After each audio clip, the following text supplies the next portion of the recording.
Hello and welcome guys. मैं नील विश्वकर्मा आज आपके लिए लेकर के आया हूं class 12 chemistry Chhattisgarh board annual exam question paper का complete solution for session 2020-21। Friends, I know कि एक साथ पांच क्वेश्चन पेपर आपको दे दिए गए और पांचों क्वेश्चन को साइमल्टेनियसली सॉल्व करना, अटेम्प्ट करना आपके लिए थोड़ा सा दुष्कर हो रहा होगा, क्योंकि बहुत सारे ऐसे क्वेश्चन भी होंगे जिनको आपको खोजने में थोड़ी प्रॉब्लम आ रही होगी। तो आपकी इस प्रॉब्लम को सॉल्व करने के वास्ते मैंने यहां पर question number 1 to 26 total solution attempt किए हैं। आई थिंक मेरा ये लिटिल अटेम्प्ट आपको काफी प्रेज करेगा, काफी खुश करेगा। आइए देखते हैं फ्रेंड्स, वन बाय वन एक एक क्वेश्चन का जवाब देखते हैं friends. Question number 1, people working in coal mines use activated charcoal in gas mask why. तो आंसर फ्रेंड इसका क्या है? As it acts as an adsorbent that adsorbs many other poisonous gas on its surface and aids in breathing. Question number 2, what is absolute alcohol? Absolute alcohol is liquid alcohol that is at least 99% pure alcohol by weight. What is Fehling reagent? It is a deep blue alkaline solution which is used to identify the presence of aldehyde or groups that contain any aldehyde functional group CHO. Why ammonia acts as an Lewis base? Very important question friends. In ammonia, the nitrogen atom has a lone pair of electrons that can be quickly donated to the necessary Lewis acid. Ammonia will thus serve as a Lewis base. Friends, अब हम चलते हैं question number 5 की तरफ। Friends, question number 5 को भी देख लेते हैं। वन बाय वन क्वेश्चन को हम देखते जाएंगे फ्रेंड्स। सारे क्वेश्चन मैंने लिख रखे हैं और उसके आंसर जितने मार्क्स के उसी हिसाब से भी लिख रखे हैं। आई थिंक आपको पसंद आएगा। चलिए क्वेश्चन नंबर 5 की तरफ चलते हैं friends. Here two names of base are given. Which base is present in RNA and which base is present in DNA? Options are thymine and uracil. तो फ्रेंड्स, थाइमिन जो है डीएनए में पाया जाता है, यूरेसिल जो बेस होता है वो आरएनए में पाया जाता है। ओके फ्रेंड्स, हम चलते हैं क्वेश्चन नंबर 6 की तरफ। Calculate the mass of urea NH2CO NH2 required in making 2.5 kg of 0.25 molar aqueous solution. तो फ्रेंड्स, यहां सबसे पहले हम लिखेंगे given that mass of solution 2.5 kg, molality 0.25 m। Okay friends, उसके बाद हम मोलर मास ऑफ यूरिया निकालेंगे जिसकी वैल्यू आती है 60 ग्राम पर मोल। उसके बाद friends, let mass of urea is equal to W gram, इसको हमने लेट कर लिया। So number of moles of urea W/16 solve करेंगे फ्रेंड्स तो 0.01667 मोल आएगा। उसके बाद mass of urea in kilogram निकालते हैं फ्रेंड्स तो हमारा 0.001 Wkg आता है। यही हमारा आंसर होता है फ्रेंड। उसके बाद हम क्वेश्चन नंबर 7 की तरफ चलते हैं फ्रेंड्स। आप जानते हैं फ्रेंड्स, क्वेश्चन नंबर 1 से लेकर के 5 तक 1 मार्क के क्वेश्चन है। फिर उसके बाद क्वेश्चन नंबर 6 से लेकर के 10 तक 2 मार्क्स के क्वेश्चन है। यह हमारा क्वेश्चन नंबर 6 जो है 2 मार्क्स का था। अब हम चलते हैं क्वेश्चन नंबर 7 की तरफ। देखिए friends, explain rate determining step. It is defined as the slowest step in a chemical reaction which determines the speed at which the overall reaction takes place. उसके बाद चलते हैं हम फ्रेंड क्वेश्चन नंबर 8 की तरफ। क्वेश्चन नंबर 8 फ्रेंड्स, क्या question number 8 है friends? Sea divers use a mixture of helium and oxygen in place of nitrogen and oxygen for respiration in deep sea why. An oxygen, answer friend है, an oxygen helium mixture is used for artificial respiration in deep sea diving instead of air because nitrogen present in air dissolves in blood under high pressure when sea divers goes into deep sea.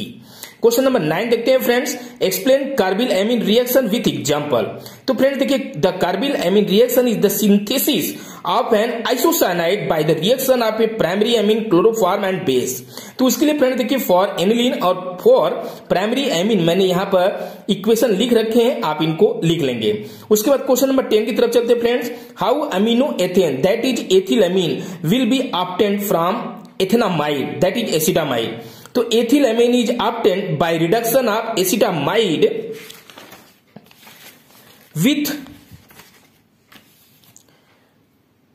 with sodium and absolute alcohol or lithium aluminum hydride in ether or hydrogen in presence of nickel catalyst. तो यहाँ equation है friends CH3CONH2 acetamide का formula plus 4H means reduction हो रहा friends in the presence of sodium ethyl alcohol lithium aluminium hydride. तो हमको अपने को प्राप्त होता है ethyl means CH3CH2NH2 plus H2O। उसके बाद फ्रेंड्स बहुत ही important question, what is Raoult's law, derive its mathematical expression. तो आंसर है friend, Raoult's law states that a solvent's partial vapour pressure in a solution और mixture is equal or identical to the vapor pressure of the pure solvent multiplied by its mole fraction in the solution। उसके बाद friends हमको क्या करना है, derivation करना है किसका, मैथमेटिकल एक्सप्रेशन का ऑफ राउल्स लॉ।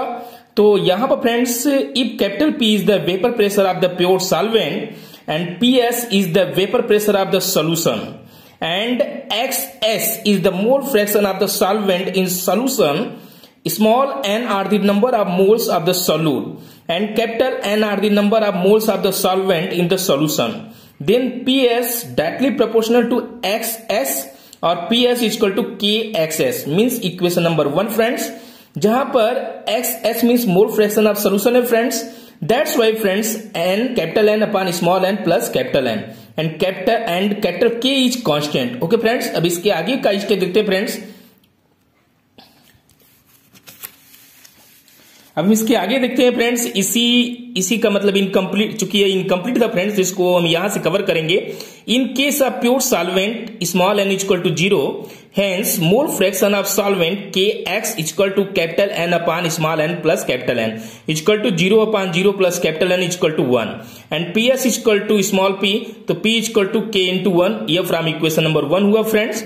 तो यहां पर हमको capital P equal to K प्राप्त होता है, अर्थात friends PS equal to P into XS। Okay friends, उसके बाद देखिए फ्रेंड्स यहां पर एक्सपेंड किया गया है, वर्ड्स में एक्सप्लेन किया गया है, thus the vapor pressure of the solvent in the solution is equal to the product of its mole fraction and its vapor pressure in the state at the same temperature। Okay friends, अब आइए हम चलते हैं friends question number 12, जिसमें देखिए friends 3 parts हैं, जिसकी वजह से 1 1 1 इक्वल टू 3 किया गया है। तो determine the unit of the rate constant K for 0 first and second order reaction. मतलब फ्रेंड्स हमको यहां पर यूनिट निकालना है रेट कांस्टेंट के लिए। तो देखिए friends, for 0 order the rate constant has unit of mole into पर लीटर या मोल पर लीटर पर सेकेंड, या इसको हम लिख सकते हैं friend mole per second. For first order the rate constant has units of per second, for second order the rate constant has units of litre per mole per second और पर mole per second. Okay friends, उसके बाद हम चलते हैं friends question number 13 की तरफ। क्या, right 3 differences between adsorption and absorption. Okay friends, देखिए फ्रेंड्स मैं थोड़ा फास्ट पढ़ रहा हूं ताकि आपकी टाइम को बचाया जा सके और आप सटीक नोट्स बना सके फ्रेंड्स। और एक चीज फ्रेंड्स, जहां पर ऑप्शन है फ्रेंड्स, मैंने इस ऑप्शन वाले क्वेश्चन को अटेम्प्ट नहीं किया है, क्योंकि आपको लिखना तो केवल एक ही है, तो इस वजह से मैंने जहां पर ऑप्शन वाले क्वेश्चन है उनमें से केवल एक क्वेश्चन अटेम्प्ट किए हैं, जैसे क्वेश्चन नंबर 4 5 में। आइए देखते हैं फ्रेंड 3 डिफरेंसेस क्या क्या है। जैसे देखिए फ्रेंड्स, यहां पर एब्जॉर्प्शन लेफ्ट हैंड साइड में, राइट हैंड साइड में क्या है एडजॉर्प्शन। तो absorption is an endothermic process, adsorption is an exothermic process.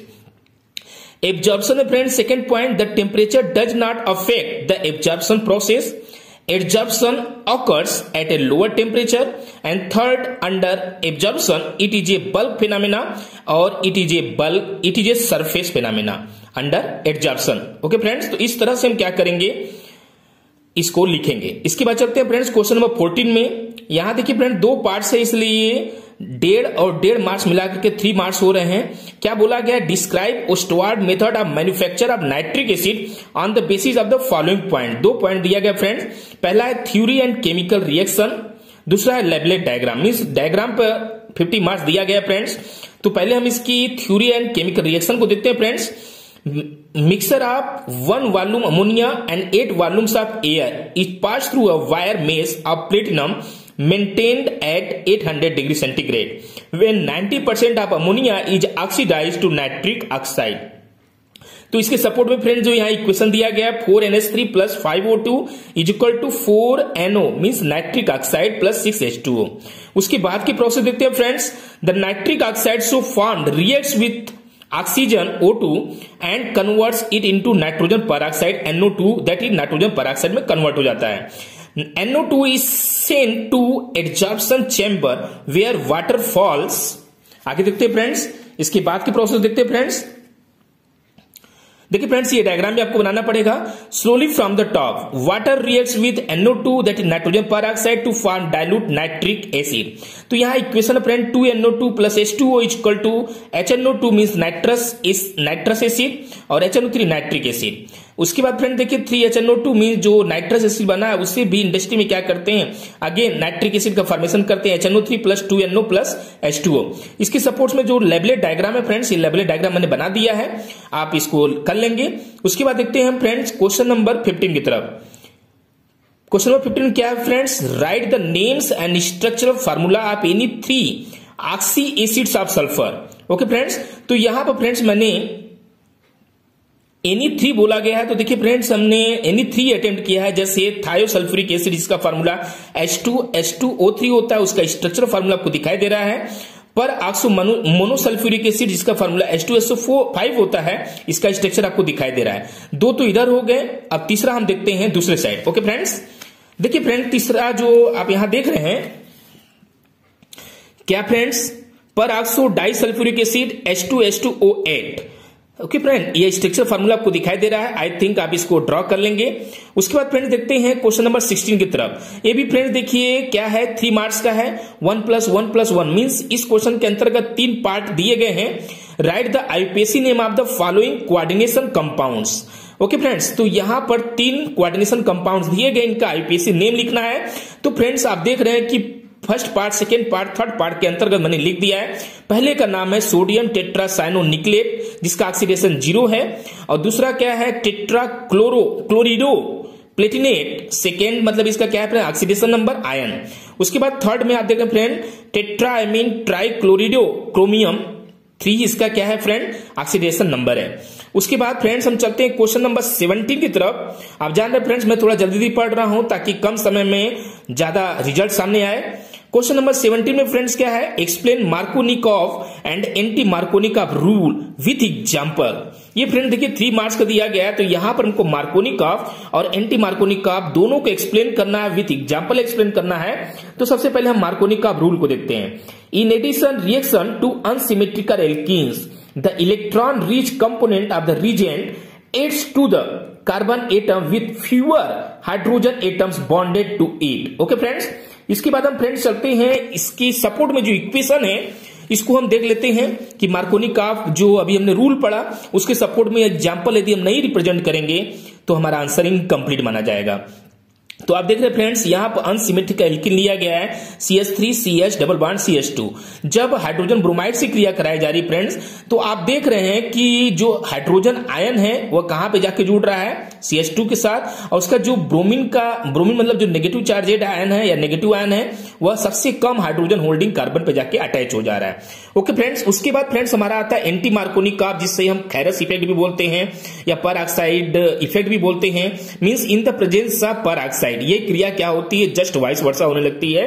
तो आइए देखते हैं friends, in an addition reaction of a generic electrophilic hydrogen halide to an alkene और alkyne, the hydrogen atom of hydrogen X becomes bonded to the carbon atom that had the least number of hydrogen atom in the starting alkene or alkynes। Friends यहां पे कि hydrogen को attach करने की बात की गई है, वहां पर ब्रोमाइड को या ब्रोमीन को अटैच करने की बात की गई थी, ब्रोमाइड को, that is negative charged. Okay friends, तो यहां पर मैंने इक्वेशन भी लिख दिया है, ठीक है, और रेड कलर से मैंने इंडिकेट करके भी बतला दिया है कि what is the difference between both rules.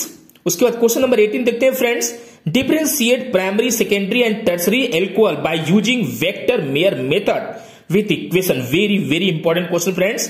देखिए friends Victor Mayer's test is one of the prominent tests to distinguish between primary, secondary and tertiary alcohols।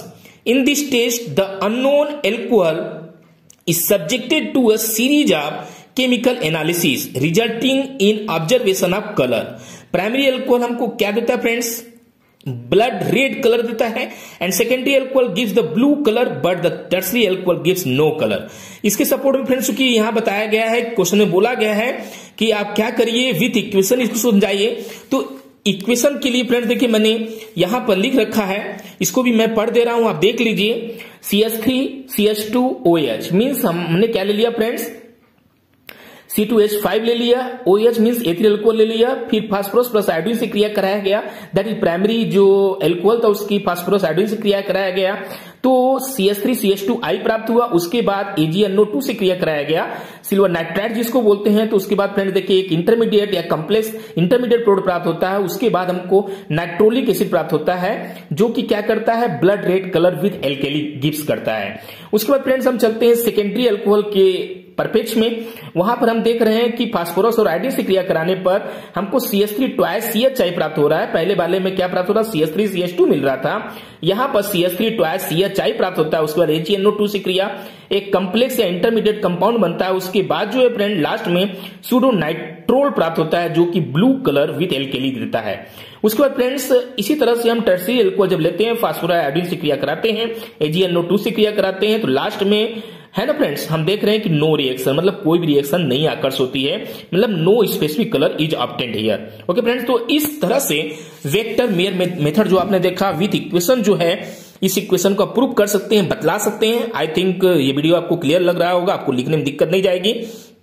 उसके बाद चलते हैं फ्रेंड्स हम क्वेश्चन नंबर 19 की तरफ। क्वेश्चन नंबर 19 फ्रेंड्स क्या लिखा है, give two reaction that show the acidic nature of phenol, मतलब फिनॉल जो एसिडिक नेचर दिखाता है, इसके सपोर्ट में हमको दो इक्वेशंस देने हैं, रिएक्शन देने हैं। तो यहां फ्रेंड देखिए 1.5 करके 2 क्वेश्चंस हैं, 2 पार्ट्स हैं, टोटल मिला के 3 क्वेश्चन होंगे, 3 मार्क्स के क्वेश्चन है ये। तो फ्रेंड्स यहां देख रहे हैं पहला क्या, रिएक्शन विद मेटल।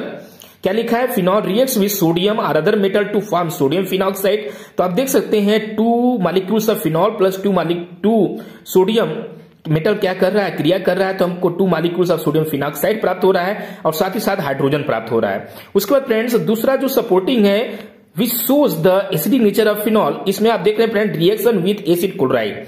तो with acyl chloride ester is obtained by acylation.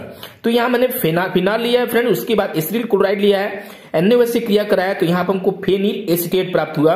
Formula होगा CH3COO C6H5। ओके फ्रेंड्स, क्या होगा formula, CH3COO C6H5 phenyl acetate और HCl प्राप्त होता है। ओके फ्रेंड्स, देखिए फ्रेंड्स 19 क्वेश्चन हमारे अटेम्प्ट हो चुके हैं, अब ज्यादा नहीं सिर्फ 7 क्वेश्चन और बचे हैं। चलिए इन 7 क्वेश्चन को भी 1 बाय 1 कंप्लीट करते हैं। देखते हैं क्वेश्चन नंबर 20 को।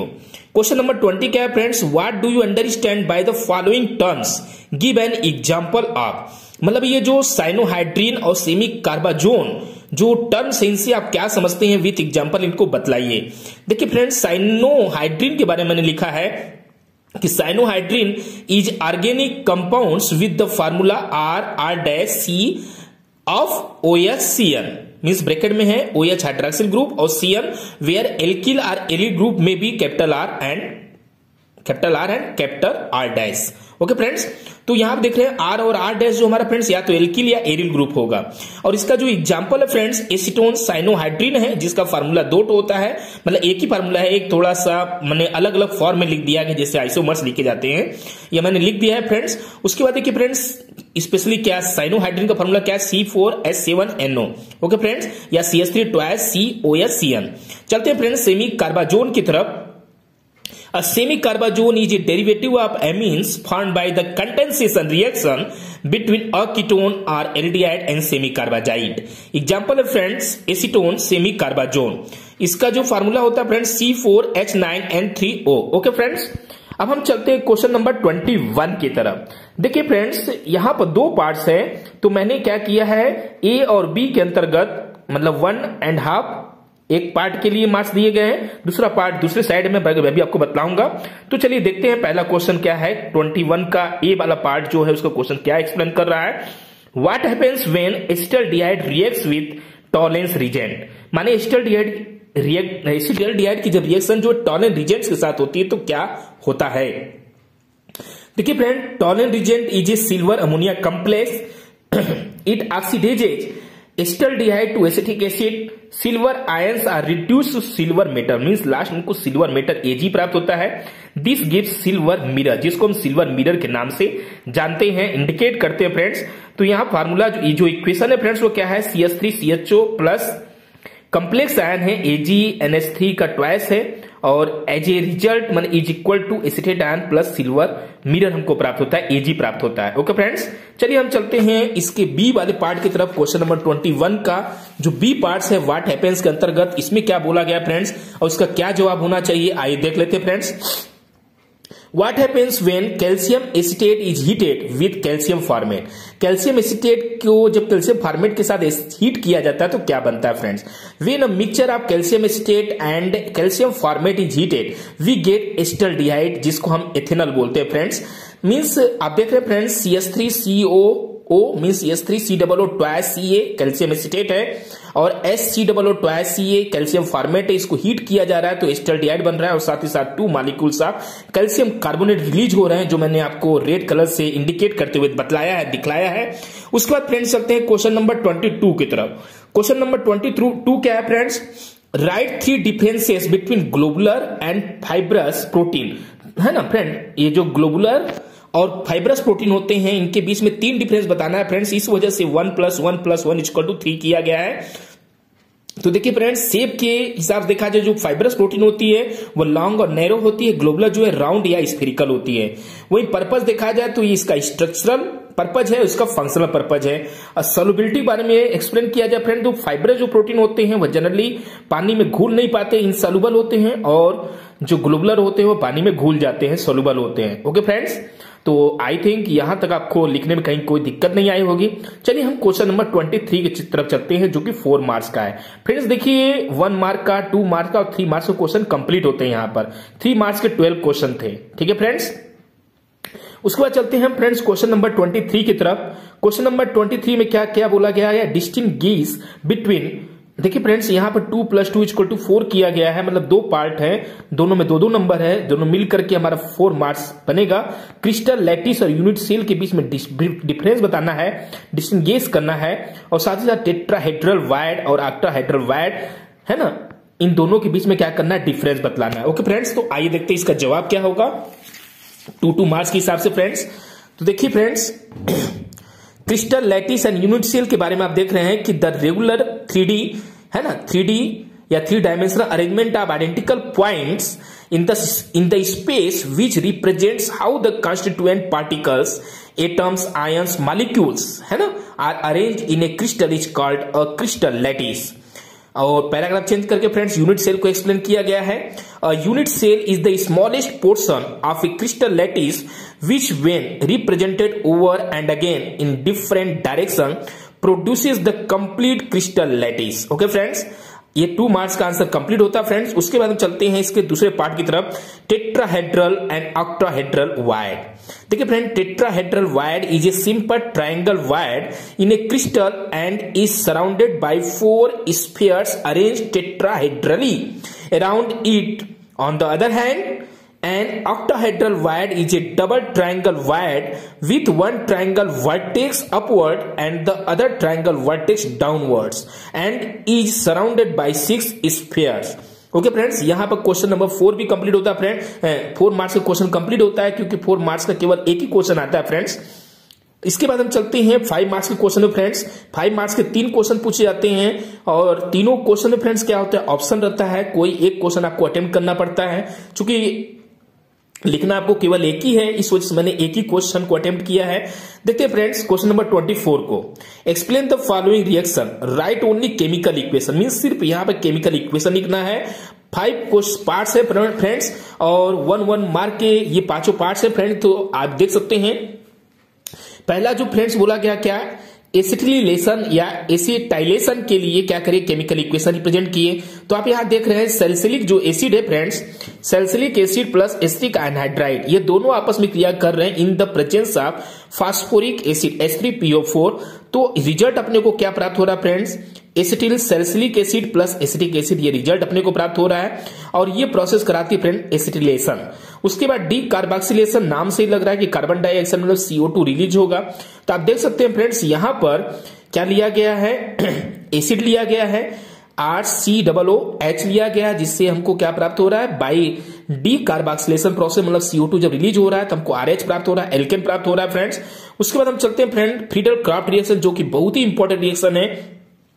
तो यहाँ फ्रेंड्स फिनॉल की क्रिया मेथिल क्लोराइड से कराई जा रही in the presence of aluminium chloride, तो हमको आर्थोक्रिसोल और पैराक्रिसोल प्राप्त होते हैं। ओके फ्रेंड्स, उसके बाद स्टीट रिएक्शन जिसमें बेंजोइक एसिड की क्रिया हाइड्रोजोइक से कराई जाती है ना, in the presence of hydronium ion H3O positive ion, और नाइट्रोजन इसमें रिलीज होता है, CO2 रिलीज होता है, और लास्ट प्रोडक्ट जो है प्राप्त होता है aniline C6H5NH2। Okay friends, 4 parts यहाँ पे कवर होते हैं फ्रेंड्स। हम 5वें पार्ट की तरफ चलते हैं। ओके फ्रेंड्स, चलिए 5वें पार्ट को भी देख लेते हैं फ्रेंड्स। 5वां पार्ट क्या है friends?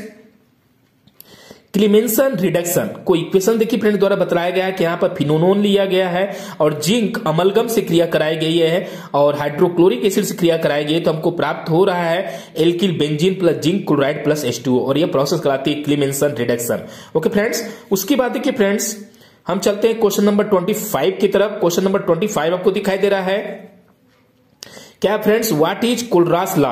Explain its any 2 applications. मतलब कुलरास लॉ क्या है फ्रेंड, इसको एक्सप्लेन करने का 3 मार्क्स है और इसके 2 एप्लीकेशन को बताने के लिए 2 मार्क्स निर्धारित किए गए हैं। तो देखते हैं फ्रेंड्स कुलरास लॉ क्या है। देखिए फ्रेंड्स क्या लिखा है, eight infinite dilution when the dissociation is completed each ion makes a definite contribution towards molar conductance of the electrolyte irrespective of the nature of the other ion with which it is associated। Okay friends, तो यहां पर that is करके यहां बतलाया गया friends कि जो मैंने कंडक्टिविटी लिया है, मोलर कंडक्टिविटी लिया है एट इनफाइनाइट डाइल्यूशन, वह इक्वल है molar conductivity of A and molar conductivity of C eight infinite dilution. और यहां पर x और y क्या है फ्रेंड्स? यहां जो लैम्डा दिखाई दे रहा है वो क्या है, यहां पर नीचे एक्सप्लेन किया गया है कि वेयर कप्पा भी बोल सकते हैं फ्रेंड्स, या सॉरी वेयर लैम्डा, इसको लैम्डा बोला था friends, where lambda at infinite dilution A and lambda at infinite dilution C are the ionic conductance at infinite dilution for anion and cation respectively. X and Y are the number per formula unit of anion and cation. Okay friends, तो यहां देख सकते हैं कि in case आप या example मैंने KCl का लिया है, मैग्नीशियम क्लोराइड का लिया है, तो यहां पे X और Y की वैल्यू अपने को क्या प्राप्त होगी? KCl की प्रेजेंस में दोनों की वैल्यू 1 प्राप्त होगी और NgCl2 में लास्ट में से क्लोरीन के 2 मॉलिक्यूल्स है, तो मतलब ये क्या हो जाएगा फ्रेंड्स? S की वैल्यू 1 है, मैग्नीशियम 1 है, लेकिन क्लोरीन के सारे 2 एटम है, इस वजह से Y=2 हो गया। ये मोनोवैलेंट इलेक्ट्रोलाइट की रिफरेंस में देखिए फ्रेंड लास्ट में मैंने यहां पर लिख दिया है molar conductivity at infinite dilution is equal to molar conductivity at infinite dilution, है ना, infinite dilution of positive and infinite dilution of negative. मतलब किसी भी सोल्यूशन की जो कंडक्टिविटी होती है दोनों आयनों पर डिपेंड करती है फ्रेंड्स, एनायन पर भी और कैटायन पर। इस चीज को मैंने यहां बतला दिया है। ओके फ्रेंड्स, अब देखते हैं इसके एप्लीकेशंस। देखिए फ्रेंड्स कुलरास लॉ के क्या एप्लीकेशन है इसको भी हम देख लेते हैं। 2 एप्लीकेशन के बारे में बात की गई फ्रेंड्स, 2 ही एप्लीकेशन मैंने यहां मेंशन किया है। पहला determination of lambda m at infinite dilution of weak electrolyte at infinite dilution as यहां पर फ्रेंड देखिए एसिटिक एसिड का मैंने एग्जांपल लेकर के इसको बतलाया कि सोडियम एसीटेट प्लस HCl के बाद जब हम NaCl जब इसको सब्ट्रैक्ट कर देते हैं तो हमको जो रिजल्ट जो प्राप्त होता है वो एसिटिक एसिड के बराबर होता है। अर्थात determination of lambda m eight infinite dilution of weak electrolyte इससे ज्ञात कर सकते हैं एट इनफाइनाइट डाइल्यूशन। उसके friend calculation of degree of dissociation alpha weak electrolyte के ज्ञात करने के लिए ओस्टवार्ड डाइल्यूशन लॉ में आपने पढ़ा होगा α=√kb। इस फार्मूला से हम क्या करें, डिग्री ऑफ डिसोसिएशन अल्फा को फाइंड आउट कर सकते हैं।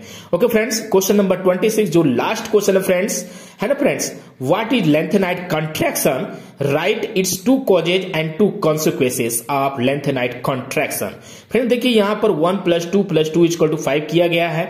लैंथेनाइट कॉन्ट्रैक्शन डिफिनेशन के लिए 1 मार्क, इसके 2 कॉजेज के लिए 2 मार्क्स और लैंथेनाइट कॉन्ट्रैक्शन के जो कॉन्सिक्वेंसेस होते हैं, जो परिणाम होते हैं, उसके रिफरेंस में जो यहां पर 2 मार्क्स निर्धारित किया गया है।